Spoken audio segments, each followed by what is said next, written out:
Hello everyone, welcome to my channel. आप देख रहे हैं कार्जल हेल्थ केयर और आज का जो मेरा टॉपिक है वो है एनीमिया। एनीमिया क्या होता है? नॉर्मली खून की कमी को हम एनीमिया कहते हैं। अब एनीमिया खून की कमी क्या होती है?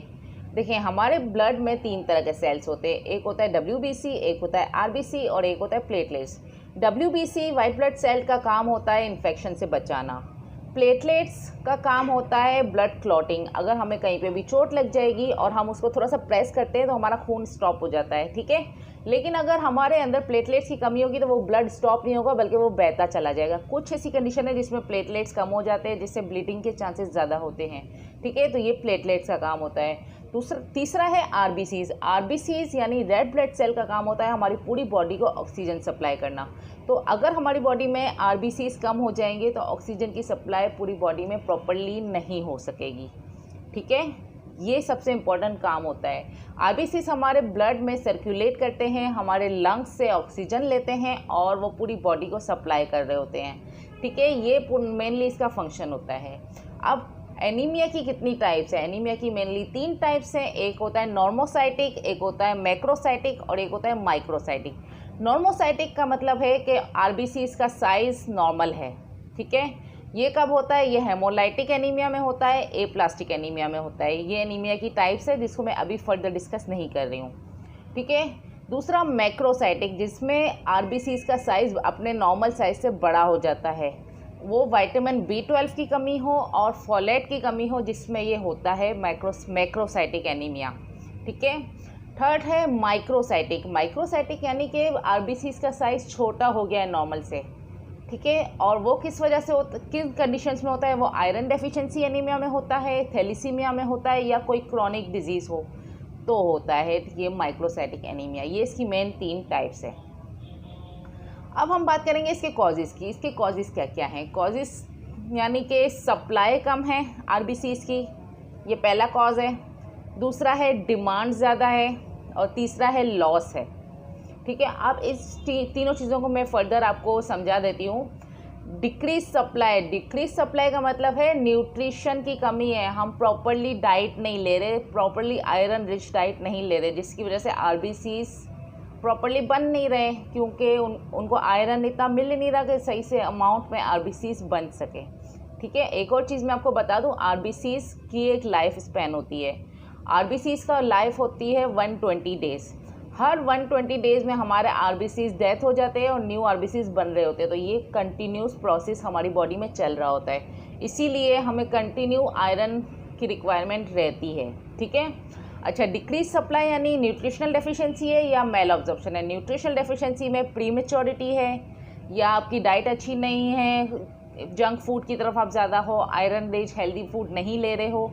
और दूसरा पोवर्टी, पोवर्टी यानी कि आपको अफोर्ड नहीं कर सकते हो जो आयरन रिच डाइट है वो, ठीक है। या आपकी डाइट किसी भी वजह से सही नहीं है तो वो न्यूट्रिशनल डेफिशिएंसी में आएगा।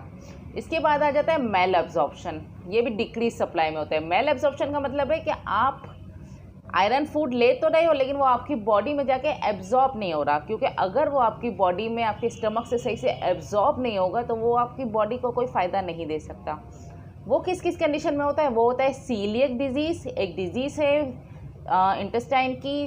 दूसरा है पोस्ट गैस्ट्रिक सर्जरी, आपके स्टमक की अगर कोई सर्जरी हुई है, सही है, या गैस्ट्रिक कोई भी सर्जरी हुई है तो फिर आपको ये प्रॉब्लम हो सकती है कि आपको आयरन सही से आपकी स्टमक से सही से एब्जॉर्ब ना हो, ठीक है। ये डिक्रीज सप्लाई हो गया कि इस वजह से सप्लाई की कमी होती है। अब है हाई डिमांड। बाज़ दफ़ा ऐसा होता है कि हमारे आरबीसीज नॉर्मल अमाउंट में होते हैं लेकिन हमारी डिमांड ज़्यादा होती है और वो डिमांड को पूरा करने के लिए हमें ज़्यादा अमाउंट में आयरन लेने की ज़रूरत होती है। और डिमांड किस कंडीशन में ज़्यादा होती है? प्रेगनेंसी में होती है, ठीक है। प्रेगनेंसी में डबल डिमांड होती है ना, कि अपनी भी डिमांड पूरी करनी होती है आयरन की और बच्चे की भी करनी होती है। दूसरा लैक्टेशन, लैक्टेशन में भी ये होता है कि बच्चे की भी डिमांड पूरी करनी होती है और अपनी भी पूरी करनी होती है, तो आयरन की डिमांड हमारी ज़्यादा बढ़ जाती है, ठीक है। और थर्ड होता है ग्रोथ। ग्रोथ यानी कि बच्चा छोटे से बढ़ रहा होता है ना, तो बच्चों की आयरन की रिक्वायरमेंट ज़्यादा होती है, तो ये इंक्रीज डिमांड में आ जाता है कि इस वजह से भी है ना हमारी डिमांड बढ़ती जा रही है, तो आयरन की डिमांड इतनी हम पूरी नहीं कर पा रहे जिस वजह से ये एनीमिया हो रहा है, ठीक है। थर्ड है डिक्रीज सप्लाई हो गया, इंक्रीज डिमांड हो गया, और थर्ड है लॉस, किसी भी वजह से ब्लड लॉस है। ठीक है, ब्लड लॉस किस वजह से हो सकता है? या तो एक तो हेमोलाइटिक एनीमिया होता है, यानी आपके ब्लड सेल्स ज़्यादा अमाउंट में टूट रहे होते हैं, सही है, आरबीसी ज़्यादा अमाउंट में टूट रहे होते हैं, डिस्ट्रॉय हो रहे होते हैं, वो हेमोलाइटिक एनीमिया होता है।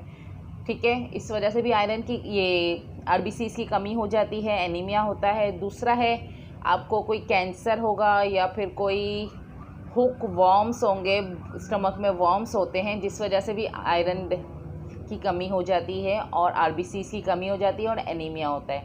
तो ये तीन मेन वजहें होती है, एक डिक्रीज सप्लाई कम हो रही है, दूसरा डिमांड इंक्रीज़ हो रही है, और थर्ड लॉस हो रहा है। ठीक है, ये मेन तीन वजहें हैं। मैंने कोशिश की है ज़्यादा डिटेल में आपको समझा दूँ।